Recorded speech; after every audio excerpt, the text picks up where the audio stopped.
the universe is not only stranger than we imagine, it is stranger than we can imagine. And apparently, it has a sick sense of humor. The last call at the cosmic bar. Picture this, 100 trillion years from now, that's like counting every grain of sand on every beach, then doing it again for every star you can't see. The last survivors of some hotshot civilization are huddled around a black hole like hobos around a trash can fire. These cosmic overachievers had it all, folks. They were the ultimate control freaks, dismantling entire solar systems like kids with Lego sets, except their toys were planets and their playroom was the galaxy. They were the Martha Stewart of interstellar engineering. It's a good thing, to completely reorganize the fundamental structure of reality. But here they are now, cosmic senior citizens in the universe's nursing home, watching their black hole like it's the last TV in the retirement community. The stars are going out one by one, nature's version of last call at the bar of existence. You don't have to go home, but you can't stay here, because there is no here anymore. And what's their brilliant solution? Build a shell around a black hole.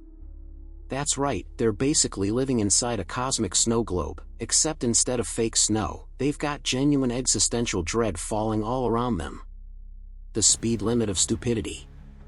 Think of how stupid the average person is, and realize half of them are stupider than that. Now imagine them trying to understand the speed of light.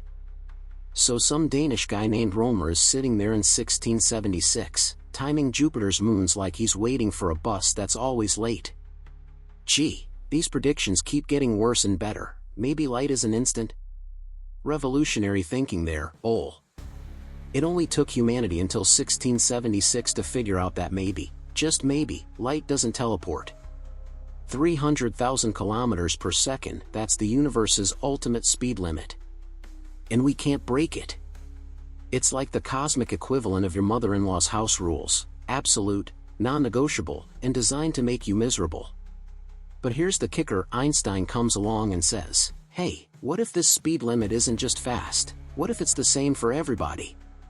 That's like saying every driver on the highway sees the speed limit sign the same way, whether they're in a Ferrari or riding a donkey backwards while juggling flaming torches. Einstein, the universe's ultimate practical joker. Albert Einstein. Now there was a guy who knew how to mess with people's heads. He took Newton's nice, orderly universe where time ticks along like a metronome and space sits there like a cosmic stage, and he turned it into a funhouse where clocks run backward and rulers become rubber bands. Space and time are doomed to fade away into mere shadows, and only a kind of union of the two will preserve an independent reality. That's Hermann Minkowski, Einstein's old professor, basically saying, congratulations, humans. Everything you thought you knew about reality is now officially toilet paper. Einstein's special relativity is like the ultimate relationship advice. It's all relative, folks. Your time, my time, our time, none of it matters because we're all just making it up as we go along.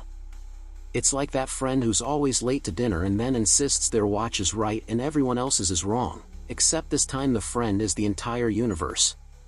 Gravity, the universe's abusive boyfriend.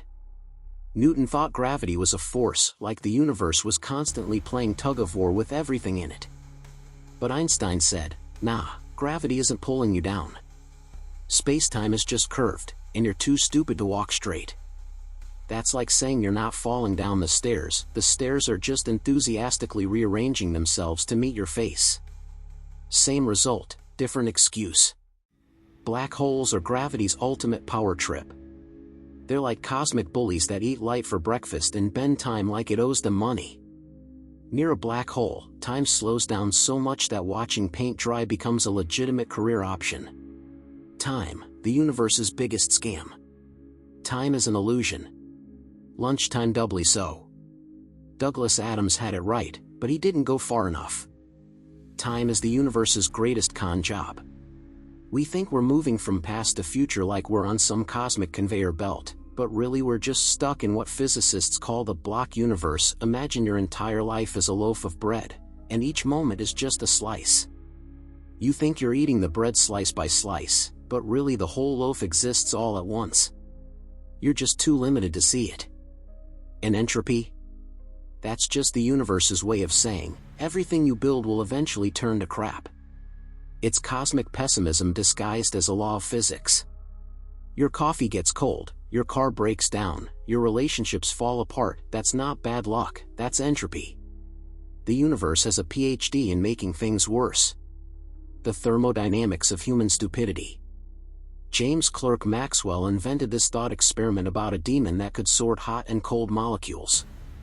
Scientists have been arguing about this demon for 150 years. 150 years. They've spent more time debating an imaginary demon than most people spend deciding what to have for lunch. Meanwhile, we've figured out that forgetting information generates heat. So every time you forget where you put your keys, you're literally making the universe a tiny bit warmer. Your absent-mindedness is contributing to global warming. How's that for personal responsibility? The expanding universe, cosmic inflation at its finest. The universe is expanding not like a balloon, but like government spending. There's just more space everywhere, all the time.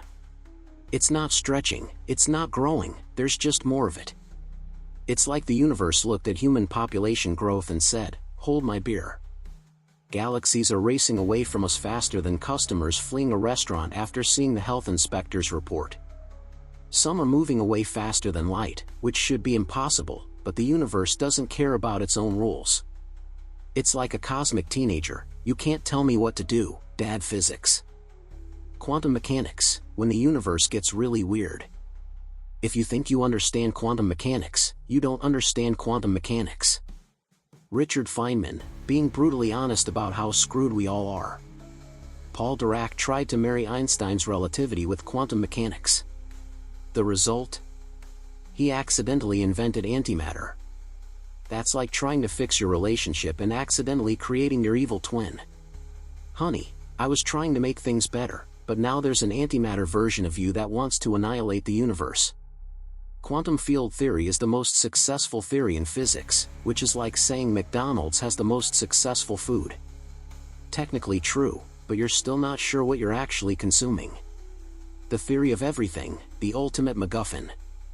Scientists are desperately searching for a theory of everything, a single equation that explains, well, everything. It's like trying to write one sentence that explains why humans are simultaneously capable of landing on the moon and convinced that the Earth is flat. String theory says there might be 11 or 26 dimensions. 26 dimensions. We can barely handle 3 dimensions in one timeline, and they want to add 22 more? That's like giving a toddler a Rubik's Cube and then making it 4-dimensional. Luke quantum gravity says space and time are chunky at the smallest scale, like reality is made of cosmic Legos. Which means at the fundamental level, the universe has the same construction quality as your average Happy Meal toy. The relativity of human ignorance. Here's the beautiful irony. After centuries of studying space and time, the smartest people on the planet have concluded that space and time might not even exist. That's like spending your whole life studying unicorns only to discover that horses are mythical. Some physicists think space and time are emergent properties. They're not real, they just appear real to creatures stupid enough to exist at our scale. We're like bacteria on a petri dish arguing about the nature of the laboratory while having no concept of what a laboratory is. The ultimate cosmic punchline. So here we are, folks, a bunch of talking apes on a spinning rock, hurtling through space at incomprehensible speeds, in a universe that's expanding, accelerating, and probably doesn't care whether we understand it or not. We've learned that time is relative, space is curved, matter and energy are the same thing, and reality might be an illusion. We've discovered that the universe started with a Big Bang, which sounds less like a scientific theory and more like a cosmic practical joke. Let there be light, and confusion, and physics homework that will make future generations want to switch majors. The last civilization in our story built their final home around a black hole, watching the universe die while time ticked away in slow motion. They were the ultimate procrastinators, using relativity to put off the inevitable. We'll deal with the heat death of the universe later, we've got time. But even they couldn't escape the final punchline. No matter how clever you get, no matter how much you bend space and time to your will, the universe always gets the last laugh. The house always wins, folks. And in this case, the house is a vast, expanding, accelerating cosmos with a sense of humor darker than a black hole and twice as twisted. In the beginning was the Word, and the Word was surprise. You're all completely wrong about everything. The final wisdom. After all this cosmic comedy, what have we learned? That the universe is stranger than we can imagine, more complex than we can understand, and funnier than we deserve. Space and time might be illusions. Matter and energy might be the same thing wearing different hats. The past, present, and future might all exist simultaneously in some cosmic filing cabinet that we're too primitive to open. But here's the thing, even if we never figure it all out, even if space and time remain forever mysterious, at least we'll always have the certainty that the universe finds our confusion absolutely hilarious. And maybe that's enough. Maybe the real theory of everything is that everything is a cosmic joke, and we're both the audience and the punchline. The universe is not only queerer than we suppose, but queerer than we can suppose. And apparently, it's been laughing at us the whole time. Remember, in space, no one can hear you scream, but they can probably measure the redshift.